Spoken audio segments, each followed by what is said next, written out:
In a remote mountain village, nestled between misty peaks and ancient pines, the rhythm of daily life was interrupted by the sound of laughter. It was a laughter so pure and constant that it echoed through the valleys and across the terraced fields. The source was well known: 3 monks, Ren, Tao, and Zi. Their temple was modest, their robes simple, but their laughter was legendary. They laughed at dawn as the sun crested the horizon. They laughed when rain battered the rooftops. They laughed in the hush of midnight, when only the wind and the crickets bore witness.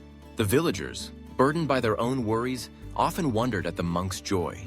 How could such ordinary men, with no riches, no grand titles, and no escape from the world's hardships, find so much to laugh about? Some believed the monks possessed a secret, a hidden teaching. Others thought them foolish, perhaps even touched by madness. One evening, as the sky blushed with the colors of sunset, a weary traveler arrived. His footsteps were heavy, his face marked by sorrow and fatigue. Drawn by the sound of mirth, he made his way to the temple. There, amid fluttering prayer flags and the scent of incense, he found the monks, their eyes bright with joy. He approached, curiosity overcoming his hesitation. "Monks," he asked, "the world is filled with suffering. Loss, disease, poverty. How can you laugh so freely when life is so hard?" The monks paused, their smiles undimmed. Ren, the eldest, spoke first. "Tell me, friend, do you suffer?" The traveler's shoulders slumped. "Yes," he answered. "I've lost loved ones. I search for work and find none. My heart is heavy with worry." Tao, middle in age and gentle in manner, nodded. "And yet you breathe. The air fills your lungs, and you feel that fragile spark of life." He looked at the traveler kindly. "That spark, that's worth laughing for. But I am weighed down by everything I cannot control," the traveler protested, frustration in his voice. Zi, the youngest, grinned. "We do not laugh at suffering, but beyond it. We laugh because joy lives alongside sorrow, because sunrise always follows darkness, because laughter can exist even when hope feels far away." Ren gestured toward the mountains, their silhouettes bold against the sky. "Look around you. These mountains have weathered centuries of storms. They are not untouched by hardship, but they endure. Resilience and joy are not about denying pain. They are about standing with it and choosing light anyway." Intrigued and moved, the traveler decided to stay for a while.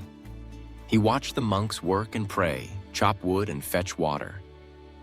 He noticed how they found amusement in spilled tea, how they chuckled at the clumsy flutter of a butterfly, how they shared knowing smiles in silence.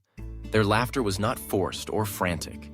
It was gentle, a thread woven through every moment, binding sorrow and joy together. On the morning of his departure, the traveler asked, "How do I carry this joy with me once I leave?"